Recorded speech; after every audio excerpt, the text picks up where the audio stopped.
اعوذ باللہ من الشیطان الرجیم بسم اللہ الرحمن الرحیم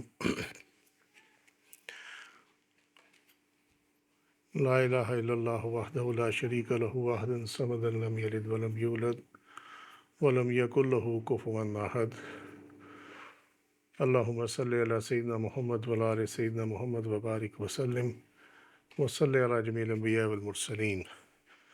السلام علیکم ورحمۃ اللہ وبرکاتہ۔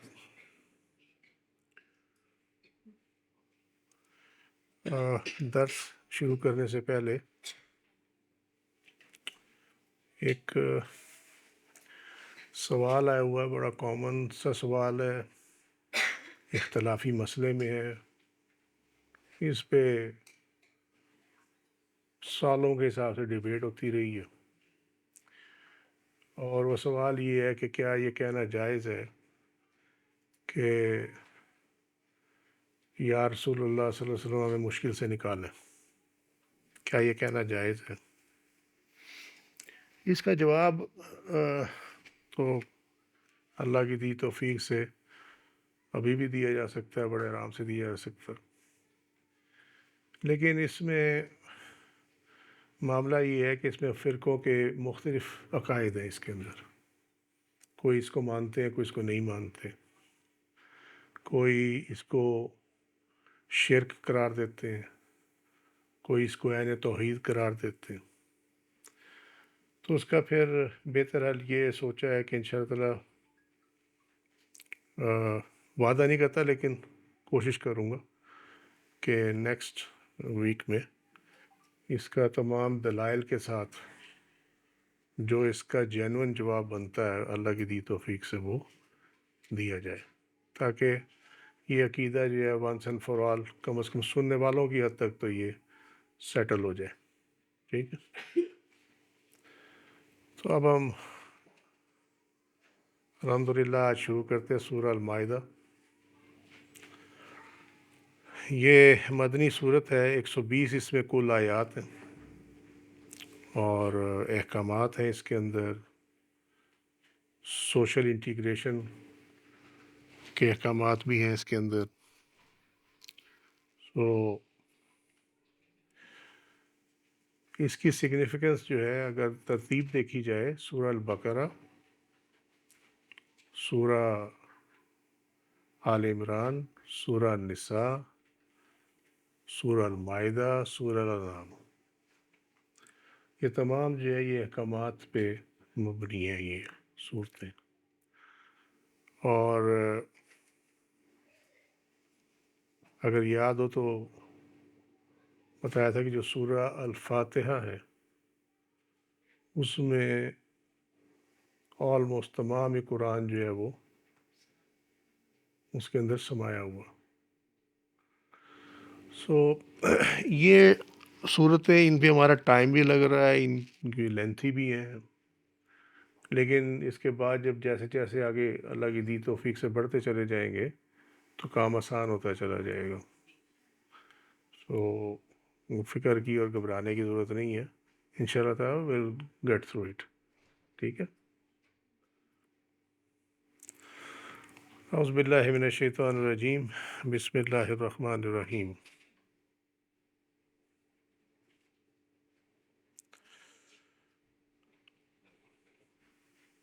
یا ایہا الذین آمنوا، اے اہل ایمان یا اے وہ لوگو جو ایمان لائے، اوفو بالعقود، اپنے عقد جو ہیں ان کو پورا کرو، یہ وفا سے ہی ہے۔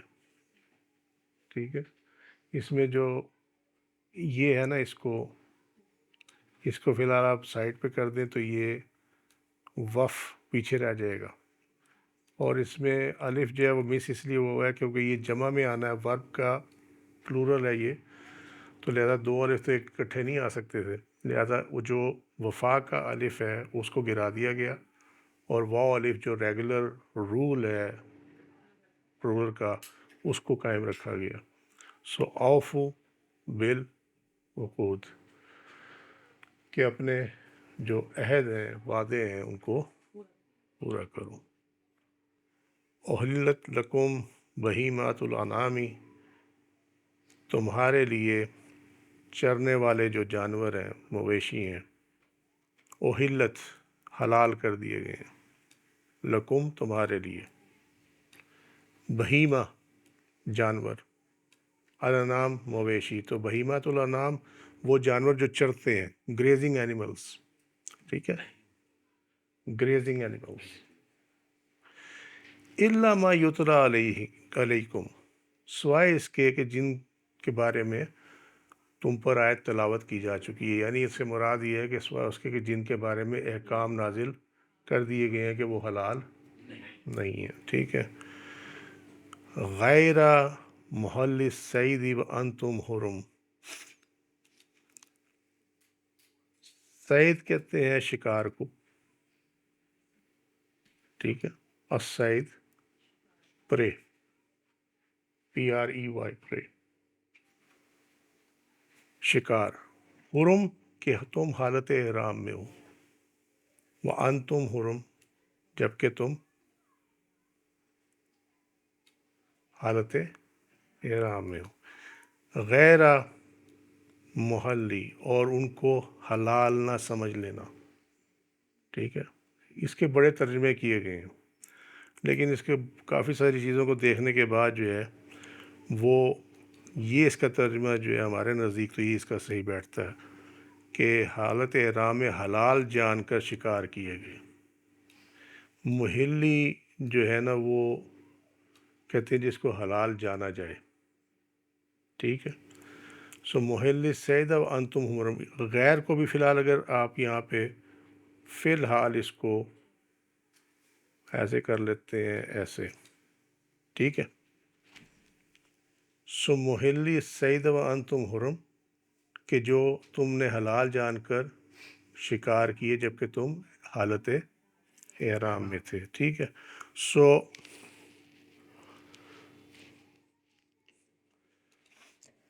غیر سوائے اس کی، ٹھیک ہے، یعنی ہمارے پاس دو کیٹیگریز آ گئیں، پہلی بات تو یہ ہے کہ حلال کر دیے گئے جو چرنے والے جانور ہیں، تو اس میں دو ایکسیپشنز آ گئیں، نمبر ایک جن کے بارے میں آیت نازل ہوئی ہے، نمبر دو وہ جن کو تم نے حلال سمجھ کر حالت احرام میں شکار کیا، ٹھیک ہو گئی بات، ان اللہ یحکم ما یرید،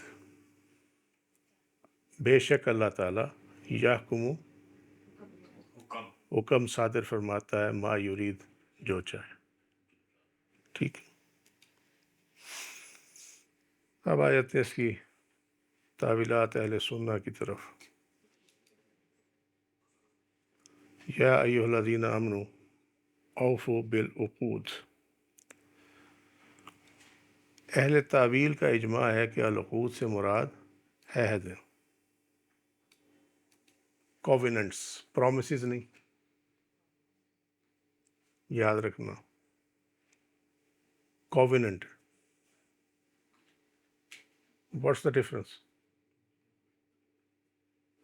ٹھیک ہے نا، promise is something that is between two people, amongst the people, but covenant is something which is between divine and the people، ٹھیک ہے، سو یہ یاد رکھنا، یہ تم نے دیکھا کرسچنس کیا ہوتا ہے، وہ کووننٹ اسکول نہیں ہوتے، کانوینٹ جو ہوتے ہیں ان کے، ٹھیک ہے، اس میں کووننٹس ہی پڑھائے جاتے ہیں، اور وہ کون سے ہیں، وہ جو نازل کیے گئے تھے، اور اس کے بعد آلٹریشن وغیرہ جو ہے وہ ایک علیحدہ بات ہے، اس کے اندر ہوئی ہے، بٹ یہ وہ کووننٹ ہے جو کہ اللہ اور بندے کے درمیان، عہد دو قسم کے ہیں، لوگوں کے مابین عہد، یہ پرومسز آ گئے، ٹھیک ہے، لوگوں اور ان کے رب کے مابین عہد، یہ کووننٹ آ گیا، رائٹ، جو پرومسز ہیں ان کے متعلق تو اللہ کا حکم ہے کہ اس کو پورا کیا جائے، اسی میں آ جائے گا وہ بھی، ٹھیک ہے، لیکن یہاں ان پرٹیکولر جو ہے چونکہ یہ آیت نازل ہوئی ہے اور آگے حرام اور حلال کا معاملہ آ رہا ہے، ذکر ہو رہا ہے آیت کے اندر، لہٰذا یہ کووننٹ میں آئے گا، یہ پرومسز میں نہیں آئے گا، ٹھیک ہے۔ لیکن عقود کی ڈیفینیشن میں دونوں قسم کی چیزیں بھی آ جاتی ہیں۔ سمجھ میں آ رہی ہے بات یا نہیں سمجھ میں آ رہی؟ ٹھیک ہے، وہ ہے عہد۔ ہم، ہم،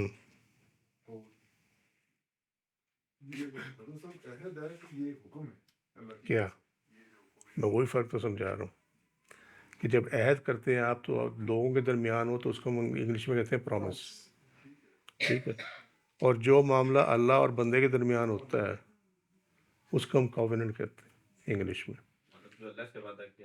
یس، ٹھیک ہے۔ اب اس کی جو نیچر ہے وہ دو قسم کی ہوتی ہے، ایک ہوتی ہے نظر، یا اللہ تو میرا یہ کام کر دے تو میں یہ کروں گا، ٹھیک ہے، لیکن ایک جو اللہ کی طرف سے آتا ہے وہ ہمیشہ احکامات آتے ہیں اللہ کی طرف سے، اور کوئی چیز نہیں آتی بندے کے لیے، یہ حکم ہے، ٹھیک ہے، اور بندے نے اس کو کہا یس، کیوں، کیسے، کب کہا، آپ کہیں گے ہم نے تو نہیں کہا، یہی ہے نا، آپ کہیں گے ہم نے کب کہا۔ تو معاملہ یہ ہے کہ جب آپ ایمان لے آتے ہیں نا، ٹھیک ہے نا، تو وہ آپ جس طرح نہیں ہوتا یہ سافٹ ویئرس کے اندر یا اپلیکیشنس کے اندر وہ کہتے ہیں جی کہ آپ نیچے ٹرمز اینڈ کنڈیشن آپ پڑھتے وڑھتے بھی نہیں، آپ آئیے ایگری کر دیتے تاکہ کیونکہ آپ نے استعمال کرنا ہوتا اس کو، جانے بلا سے اس کے اندر کیا ہے کیا نہیں ہے۔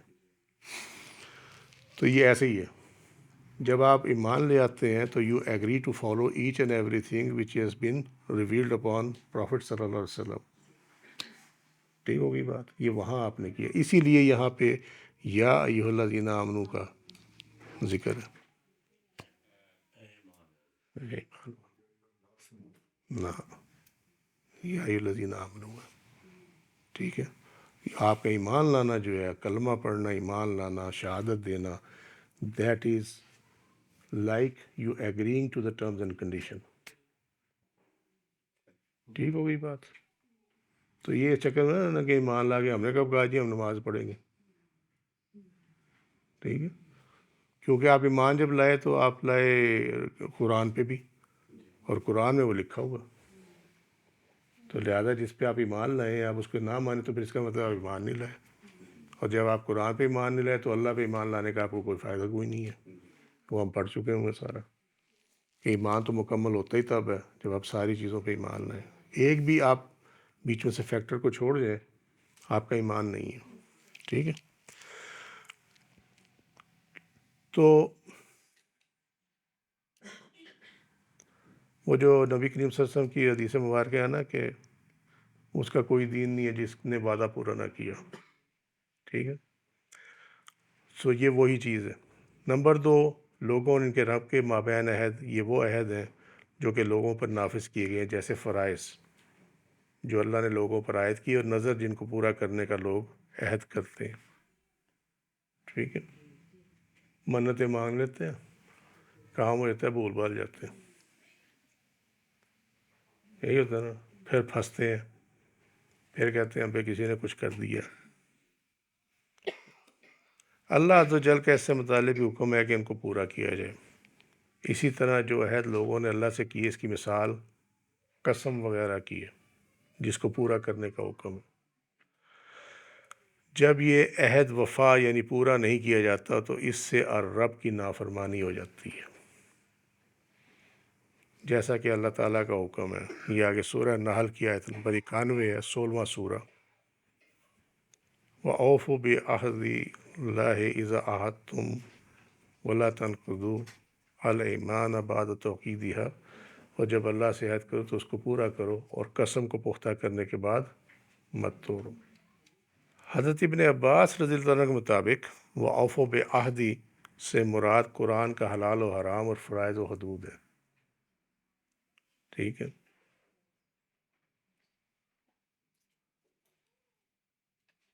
بعہد اللہ، اب وہی آپ تھوڑی دیر پہلے کہہ رہے تھے کہ عہد جو ہے وہ پرومس میں آتا ہے، ٹھیک ہے، سو وہاں ہم ڈفرینشیٹ کر رہے تھے عقود کے سلسلے میں، ٹھیک ہے، وہ ہم اپنا ورژن بتا دیتے کہ عقود ہمارے نزدیک جو ہے وہ کیا ہے، یہ کووننٹ ہے. ٹھیک ہے، سو یہ جو عہد ہے یہ اگر اس کو غور سے دیکھو نا آیت کو سمجھ بھی آ رہی ہے بات کی. اگر اس کو آیت کو غور سے دیکھو تو کیا ہے، اللہ سے عہد کرو، یعنی بندہ کر رہا ہے، بندہ کر رہا ہے، تو بندہ جب کرے گا عہد کرے گا، بندہ جب کرے گا عہد کرے گا، اللہ جب بھیجے گا عقود آئے گا.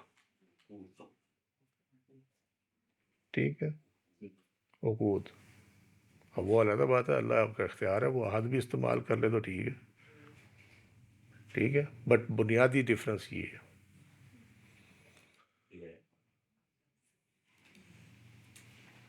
پھر یہ بھی فرمایا نبی صلی اللہ علیہ وسلم نے، اب یہ تو حکم آ گیا نا، یہ سورہ النحل میں، سورہ النحل میں 91 نمبر سورہ میں، کہ جب اللہ سے عہد کرو تو اس کو پورا کرو، اور قسم کو پختہ کرنے کے بعد مت توڑو. یہ قسم کو پختہ کرنا کیا ہوتا ہے؟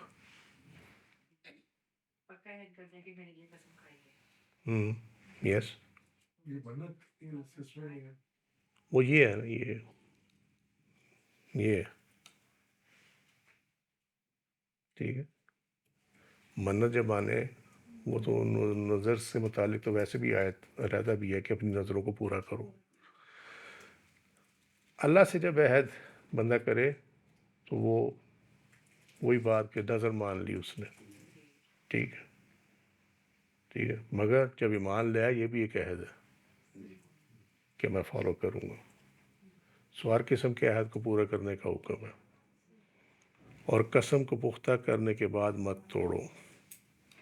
قسم پختہ تب ہوتی ہے جب آپ اس کا باطناً، اگر آپ نے شروع کیا ہے دل سے، پھر آپ اس کو زبان سے بھی بیان کر دیں تو آپ کی قسم جو ہے وہ پختہ ہو گئی، ظاہراً اور باطناً. ٹھیک ہے، مصمم ارادہ. اچھا، پھر اگر آپ نے پہلے زبان سے قسم ادا کر لی، آپ نے زبان سے بیان کر دیا کہ میں یہ قسم کرتا ہوں، پھر آپ نے دل سے اس پہ مصمم ارادہ کر لیا کہ میں نے اس کو پورا کرنا، تو یہ قسم جو ہے وہ پختہ ہو گئی. بات یہ ہے کہ جب ایسی چیز جو کہ آپ پہ واجب نہ ہو لیکن آپ اس کو اپنے پہ واجب کر لیں تو اس کے لیے قسم کا ذریعہ استعمال ہوتا. ٹھیک ہے، مثلاً آپ پہ یہ واجب نہیں ہے کہ آپ بیوی سے 4 مہینے نہیں ملیں گے. ٹھیک ہے، واجب تو نہیں ہے نا، لیکن آپ قسم اٹھا لیتے ہیں کہ میں اپنی بیوی سے 4 مہینے نہیں ملوں گا، تو یہ آپ نے اپنے پہ واجب کر لیا. یہی حال نظر کا ہے. آپ کہتے ہیں جی میرا یہ کام ہو جائے میں 10 نفل پڑھوں گا، تو نفل پڑھنا آپ پہ واجب نہیں ہے. ٹھیک ہے، لیکن آپ نے یہ عہد کر کے وہ 10 نفل آپ نے اپنے واجب کر لی ہیں، کنڈیشن یہ ہے کہ آپ کا وہ کام ہو جائے. ٹھیک ہے، سو یہ قسم یہاں یوز ہوتی ہے. دوسری جو یہ بات کہ اپنی بے گناہی ثابت کرنے کے لیے یا اپنا حق ثابت کرنے کے لیے، جیسے وہ کہتے ہیں نا قرآن اٹھا کے لے جاؤ کہیں. بابا بات یہ ہے، قرآن اٹھا کے لے کے جانے والے کو بھی سوچنا چاہیے کہ جن کے سینوں میں اندھیرے ہیں ان کو قرآن سے کیا لگے. سمجھے؟ تو قرآن کی بے عزتی یا اپنا بے ادبی تو نہ کرو نا، بے عزتی نہیں، بے ادبی تو نہ کرو ان کو. یہ بھی بے ادبی ہے. آپ کو پتہ ہے کہ ایک شخص جو ہے وہ اس کے اندر یہ چیز ہی نہیں ہے کہ وہ قرآن کو کوئی ویٹیج دے، معاذ اللہ استغفر اللہ، آپ اس کے سامنے قرآن رکھ دیں تو یہ بھی بے ادبی ہے. انسان کو، میں اس لیے کہتا ہوں نا، ہمارا دین کا معاملہ یہ ہے، دین ادھر جا رہا ہے، ہم ادھر جا رہے ہیں. اس کا جو حل ہے وہ یہ ہے، جب آپ کو پتہ نہیں یہ بہت جھوٹا ہے، یہ قرآن بھی اٹھا لے گا، تو آپ اپنی طرف سے مت کہو کہ تو قرآن اٹھا، کیونکہ جب آپ کو پتہ ہے یہ اٹھا لے گا، جھوٹا ہے، you are confirm, you are sure dead sure کہ یہ جھوٹا قرآن بھی اٹھا لے گا، تو آپ اس کا ساتھ مت دو اس کے گناہ میں. وہ اپنی طرف سے اٹھا لے، وہ اس کا معاملہ ہے. پھر آپ کو اس پہ یقین کر لینا چاہیے. کس پہ؟ اس جھوٹے آدمی، مطلب بیسیکلی اس پہ تو نہیں، جو اس نے قرآن اٹھایا پھر اس پہ اس کی بات کو مان لینا چاہیے. آپ اس کی بات نہیں مانیں گے، آپ قرآن کا احترام کریں گے. پتہ تو آپ کا یہ جھوٹ بول رہے ہیں. پھر اپنا حق چھوڑنا. ٹھیک ہے، آپ قرآن کے ادب میں اپنا حق چھوڑ دیتے ہیں. یس، یہ اللہ تعالیٰ کے یہاں جو ہے یہ ریکارڈ میں چلا جائے گا. پھر اللہ تعالیٰ ہے، قرآن اور وہ ہے بس. ٹھیک ہے، جو قرآن شفاعت کر سکتا ہے نا، وہ قرآن، اگر آپ مجھے وہ حدیث کہیں ملی، میں انشاءاللہ ذرا کوٹ ضرور کروں گا. جن گھروں میں قرآن پڑھا رہتا ہے اس کو پڑھا نہیں جاتا، وہ قرآن وہاں پڑھے ہوئے بدعا دیتا ہوں اس گھر والوں کو. تو جو شفاعت کر سکتا ہے نا، وہ بدعا بھی دے دیتا ہوتا. تو اس سے بچنا چاہیے. اچھا جی، اب یہ حکم تو یہ آ گیا سورہ نحل کا. پھر نبی کریم صلی اللہ علیہ وسلم نے ایک اور بات فرمائی، ومن حلف علی یمین فرائے غیرہا خیر منہا، کہ جس نے قسم اٹھائی فرائے غیرہا خیر منہا، اور اس نے یہ دیکھا کہ قسم کے جو اپوزٹ ہے کام کرنے میں بھلائی ہے، فَلْيَدَعْهَا وَلْيَأْتِ الَّذِي هُوَ خیر. ٹھیک ہے، تو پھر کیا کرے؟ وہ اس خیر کو اپنا لے. ٹھیک ہے، اور قسم کو چھوڑ دے. فَإِنَّ تَرْكَهَا كَفَّارَتُهَا، کیونکہ اس کا قسم کو چھوڑ دینا ہی اس کا کفارہ ہے. ٹھیک ہے، اس نے ایک ایسی قسم اٹھائی کہ جس کے جو قسم اٹھانے سے ضرر پیدا ہوتا تھا، لیکن اس نے اٹھا لی، اسے معلوم نہیں تھا.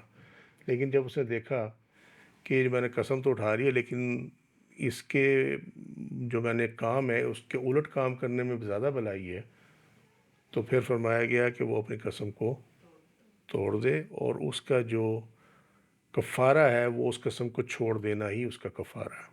ورنہ تو کفارہ ہے نا قسم توڑنے میں. یہ مثلا مثال ایسے سمجھ لو کہ ایک بندہ یہ کسی کے ساتھ قسم اٹھائے کہ میں تجھے عمرہ کراؤں گا. اب آگے آ گیا حج کا سیزن، اور اس نے دیکھا کہ یار یہ اسی پیسے میں، اسی خرچے میں تھوڑا سا اور ملا کے کرے تو حج ہو جائے گا، جو کہ زیادہ بڑا بہتر ہے. تو وہ اپنی قسم کو توڑ دے، اور وہ جو ہے اس کو بجائے عمرے کے وہ حج کرا دے. اس پہ نہ رہے کہ میں نے تو قسم عمرے کی کھائی ہوئی ہے. ٹھیک ہے، یہ ایک مثال دی ہے تم نے. کہ بہتر کیا جا سکتا ہے، ٹوٹلی چھوڑا نہیں جا سکتا کہ ٹوٹلی انکاری ہو جائے میں عمرہ کراتے نہیں قسم. بالکل، اس کو ایکسل کیا جا سکتا. ٹھیک، یا کہے کہ جی اپنا اگر تو اپنے میکے گئی تو میں قسم اٹھا رہا ہوں کہ تجھے طلاق ہے. ٹھیک ہے، ٹھیک ہوگی بات. اب کل کو یہ دیکھتا ہے کہ نہیں، یہ اگر جاتی ہے، یہ نہیں جاتی وہاں پہ، تو اس کے ماں باپ جو بیمار ہیں اس کا آخری وقت چل رہا ہے، تو یہ نہ ہو ساری زندگی کا مسئلہ کھڑا ہو جائے. تو بہتر ہے کہ میں اپنی قسم جو ہے وہ توڑ دوں. تو اس کی قسم توڑنے میں خیر ہے. ٹھیک ہے، سو وہ جو ہے اس کا کفارہ بن جائے گا قسم کو توڑنے. اس طرح کے معاملات ہیں یہ سارے کے سارے. سنن ابی داؤد کتاب الایمان والنذر چیپٹر 15 حدیث کا نمبر 3274. باقی جہاں تک تعلق ہے نا قسم اٹھانا، وہ بندہ کسی گناہ کی قسم اٹھا لے، وہ تو ویسی قسم کاؤنٹ نہیں ہوتی، کیونکہ معصیت کے لیے، گناہ کے لیے قسم اٹھا کے کوئی کام کرنا جو ہے وہ قسم میں اکاؤنٹ فار نہیں ہوتا. قسم ہمیشہ اچھے کام کے لیے اٹھائی جاتی ہے. ٹھیک ہے، یہ یاد رکھنا. جیسے یہ کہے کہ میں آج قسم اٹھاتا ہوں تجھے جان سے مار دوں گا، ہاں، تو یہ یہ گناہ. تو گناہ ہے، ناحق مارنا تو گناہ ہے. تو اس کو وہ ویسے بھی قسم کاؤنٹ ہو نہیں ہوگی، وہ تو وہ کہ جی میں نے تو قسم اٹھا دیا، میں نے تو مارنا ہی مارنا، میں کیا کروں. ٹھیک ہے. تو وہ ویسی قسم کاؤنٹ ہوگی. ہاں مطلب وہ کہ جیسا کہ نہیں بادشاہ نے پیسے پکڑ لیے ہوں، کیونکہ میں تو پیسے پکڑ لیے، میں تو بھائی پھیرنی جو مرضی کر لو. سمجھ نہیں، وہ تو نہیں نہ ہو سکتا. اچھا جی، یہ بھی کہا گیا ہے کہ العقود سے مراد و فرائض ہیں جو اللہ تعالیٰ نے اہل کتاب پر عائد کیے تھے، جیسا کہ نبی کریم صلی اللہ علیہ وسلم پر ایمان لائیں اور ان کی شریعت اختیار کریں اور اس پر عمل کریں جو کہ ان کا عطا کیا گیا، جو کہ ان کو عطا کیا گیا. چلو،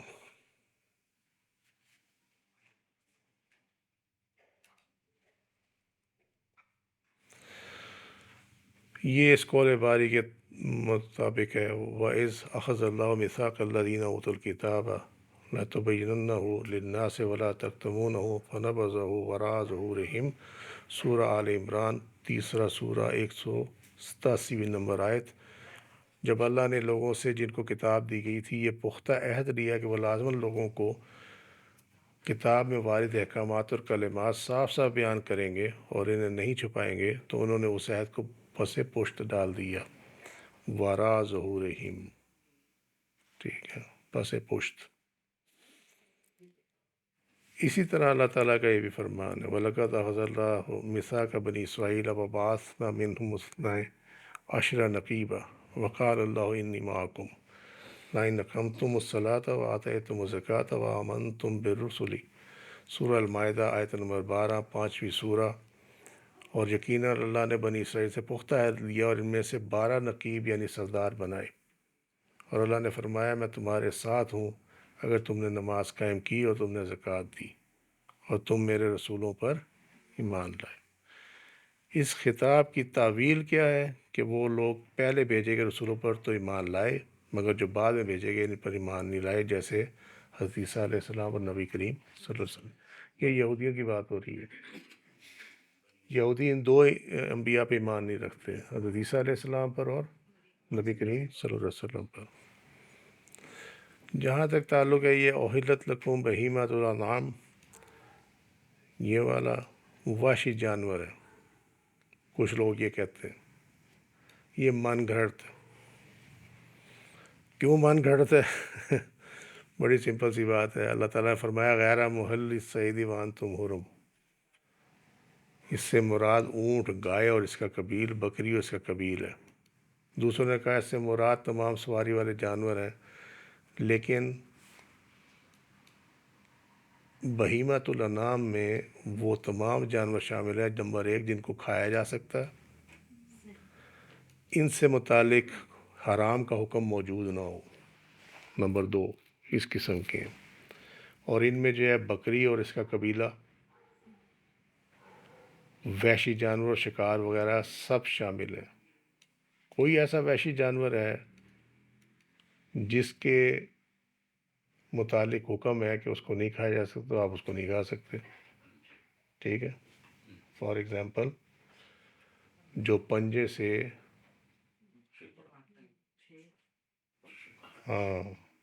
پنجے سے بمبوڑ کے کھائیں گوشت یا اپنی چیز جو بھی کھائیں تو وہ جو ہے وہ جانور نہیں کھا سکتے. 3 قسم کے جانور پائے جاتے ہیں. ایک وہ جن کے پیروں میں کٹ ہے، جو تمہیں دیکھتے ہو بکرا وغیرہ سارا، اور وہ میں کئی بار بتا چکا ہوں کہ خنزیر کا ذکر ہے ہی اسی وجہ سے قرآن میں شاید کہ اس کے بھی پیروں میں کٹ ہے، تو لہٰذا کوئی اس کو مکس نہ کر جائے اس کے ساتھ. دوسرے وہ ہیں جن کے جو ہوفس ہیں، جو قدم ہے وہ ایسے راؤنڈ ہے، اس میں کٹ نہیں ہوتا، جیسے گھوڑا، گدھا، خچر. ٹھیک ہے. یہ اس وقت مباح ہے جب آپ کے پاس اور کوئی حل نہیں ہے. ٹھیک ہے.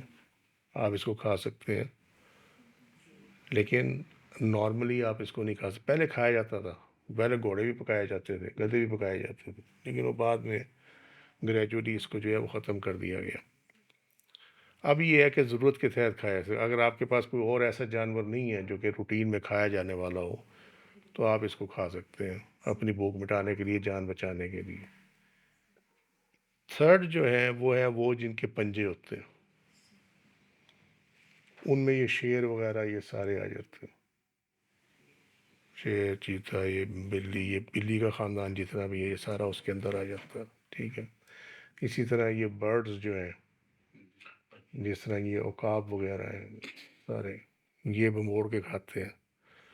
مرغی بھی برڈ ہے لیکن یہ بموڑ کے نہیں کھاتی، یہ دانہ چگتی ہے، تو وہ منع ہے، وہ جانور آپ نہیں کھا سکتے، چاہے وہ برڈ ہو چاہے وہ اینیمل ہو، ٹھیک ہے۔ مگر جہاں آپ کی جان پہ بنائے اور کوئی چیز نہ اور سوائے اس کے، تو وہاں آپ صرف اتنا کھا سکتے ہیں جس سے آپ کی جان بچ جائے، وہ ایکسیپشنز میں آ جاتا ہے۔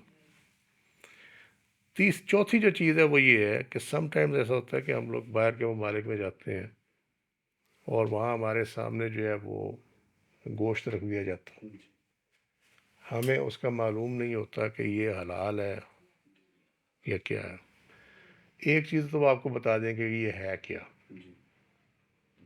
ٹھیک ہے، یہ بکرا ہے، یہ ہرن ہے، یہ خنزیر ہے، یہ کیا ہے، یہ بتا دیں گے وہ۔ ایک تو آپ اس سے جج کر لیں کہ یہ حلال ہے یا حرام ہے، کیا ہے، ٹھیک ہوگی بات۔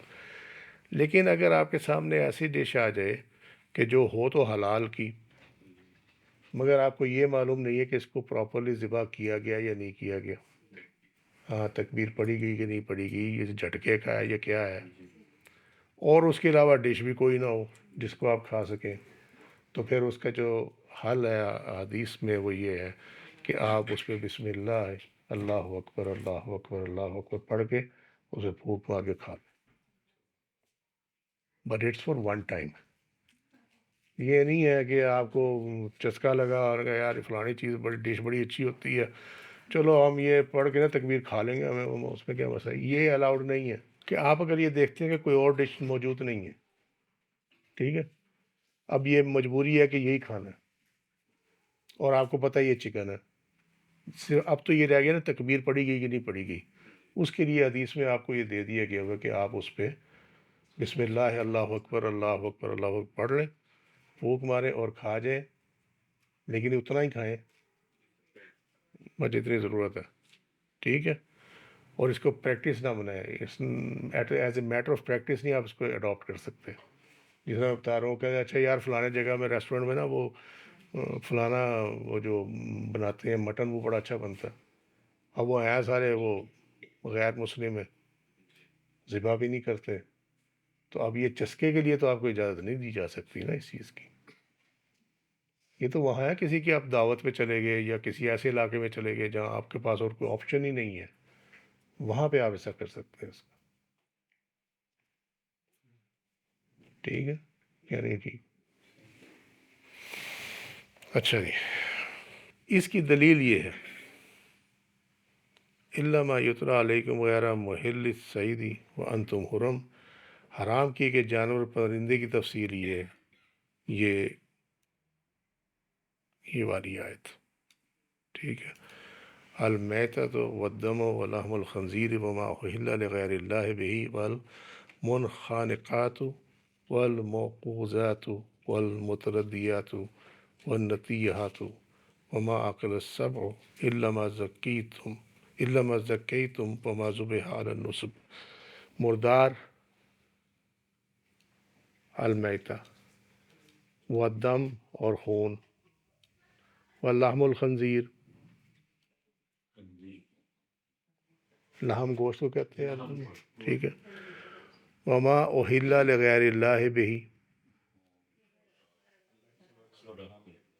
وقت ذبح جس پر کسی اور کا نام لیا گیا ہو، والمنخنقات، گلا گھٹ کر جو مر گیا ہو، ٹھیک ہے، والموقوذات، جو چوٹ کھا کر مرا ہو، ٹھیک ہے، والمتردیات، جو بلندی سے گر کر مرا ہو، ٹھیک ہے، والنطیحات، جو کسی چیز کی ٹکر سے مرا ہو۔ اچھا یہ اس کا ترجمہ کرتے ہیں جو سینگ کی ٹکر سے مرا ہو، سینگ لگنے سے، وہ سینگ تو پرانے وقت کی بات ہوگی، آج کل تو گاڑی کے آگے آ جاتا ہے جانور، ٹھیک ہے، لہٰذا یہ جو اس کا ترجمہ ہے وہ یہی ہوگا کہ جو کسی چیز کی ٹکر سے مرا ہو، نہ کہ سینگ سے مرا ہو۔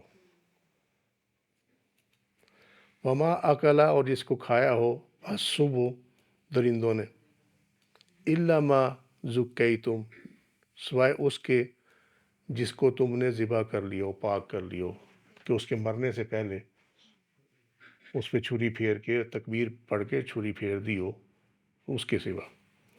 وما ذبح علی النصب، اور جن کو نصب پہ ذبح کیا گیا ہو، ٹھیک ہے۔ نصب اصل میں کہتے ہیں وہ چبوترا جس پہ بلی چڑھائی جاتی، ٹھیک ہے۔ یہ کم وقت اولیاء اللہ کے مزار کو بھی نا نصب بنا دیتے، معاذ اللہ، استغفر اللہ۔ یہ علیحدہ سے ایک چبوترا ہوتا تھا، اس پہ جب انسانوں کی بلی چڑھاتے تھے یا جانوروں کی بلی چڑھاتے تھے دیوتا کے لیے، اس چبوترے کا استعمال کیا جاتا تھا، اس کو نصب کہتے ہیں۔ نصب جو ہے وہ بت کو بھی کہتے ہیں، آئیڈل کو، دونوں جگہ پہ استعمال ہوتا ہے۔ بہیمات الانام، اس کا احتمال ہے کہ اس سے مراد وہ 8 جوڑے جانوروں کے ہیں جن کا ذکر سورۃ الانام میں ہے۔ ثمانیات ازواج من الضأن اثنین ومن المعز اثنین، سورہ الانعام آیت نمبر 143۔ 8 جوڑے ہیں، 2 نر اور مادہ بھیڑ میں سے اور 2 نر اور مادہ بکری میں سے۔ ومن الابل اثنین ومن البقر اثنین، ٹھیک ہے۔ جو ملا کے پڑھ سکتے ملا کے پڑھ لیں، اس میں کوئی آتی نہیں۔ سورہ الانعام 144 نمبر، 2 نر اور مادہ اونٹ میں سے اور 2 نر اور مادہ گائے میں سے، ٹھیک ہے۔ تو یہ بہیمات الانعام کی یہ ڈیفینیشن بھی ہے قرآن سے ہی ہے، ٹھیک ہے۔ اس آیت میں دلیل ہے کہ مویشی میں سے جن کو کھانے کے لیے حلال کیا گیا وہ 8 ہیں۔ اللہ تعالیٰ کا فرمان ہے وَالْأَنْعَامَ خَلَقَهَا لَكُمْ فِيهَا دِفْءٌ وَمَنَافِعُ وَمِنْهَا تَأْكُلُونَ، سورہ النحل 5ویں آیت 16واں سورہ۔ اور مویشیوں کو تخلیق کیا گیا ہے، ان میں تمہارے لیے حرارت وارمتھ کا سامان اور نفع ہے، اور ان میں سے تم کھاتے ہو، ٹھیک ہے۔ یہ بھی ہے، یہ بہیمۃ الانعام کی ساری ڈیفینیشن آ رہی ہے کہ یہ اس سے کیا مراد ہے، ٹھیک۔ پھر اللہ تعالیٰ نے فرمایا وَالْخَيْلَ وَالْبِغَالَ وَالْحَمِيرَ لِتَرْكَبُوهَا وَزِينَةً، سورہ النحل 8ویں آیت 16واں سورہ۔ اور تخلیق کیا گیا گھوڑے اور خچر اور گدھے کو تاکہ تم ان پر سواری کرو اور زینت کے لیے۔ والخیل والبغال والحمیر، یہ تینوں ہی ہیں، ٹھیک ہے۔ تو یہاں ویسے فرق بتا دیا گیا کہ یہ جو ہے یہ کھانے والے جو ہیں وہ یہ والے ہیں، ٹھیک ہے، الانعام۔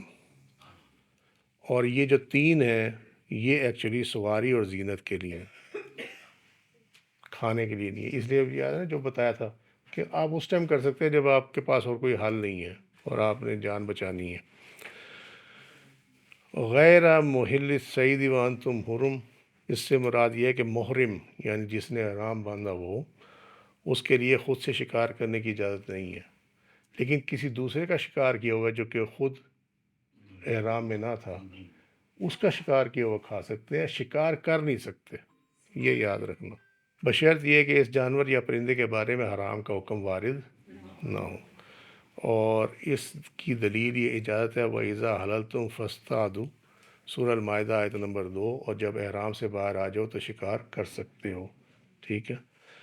یعنی حالت احرام میں شکار کرنے کی ممانعت ہے، کسی غیر محرم کے شکار کیے جانے والے جانور یا پرندے کھانے کی ممانعت نہیں ہے، ٹھیک ہو گئی بات؟ یہاں تک کلیئر ہو گیا؟ یہ تو احرام کی پابندیوں میں بھی ہے کہ شکار، وہی ہے، یہی چیز ہے اس کے ان اللہ یحکم ما یرید، اس کا معنی یہ ہے کہ اللہ تعالیٰ جس شے کو چاہے حلال کرے، جس کو چاہے حرام کرے، ٹھیک ہے۔ انسان کے پاس یہ اختیار نہیں ہے کہ وہ اپنے طور پر کسی شے کو حلال کرے یا حرام کرے، واللہ عالم۔ آج کے لیے اتنے، وما علینا الا البلاغ، واللہ رسول علم بالصواب، سبحانک اللہم وبحمدک، اشہد ان لا الہ الا انت، استغفرک واتوب الیک، عملت سوءا وظلمت نفسی فاغفر لی فانہ لا یغفر الذنوب الا انت، سبحان ربک رب العزۃ عما یصفون وسلام علی المرسلین والحمد للہ رب العالمین۔ السلام علیکم ورحمۃ اللہ وبرکاتہ۔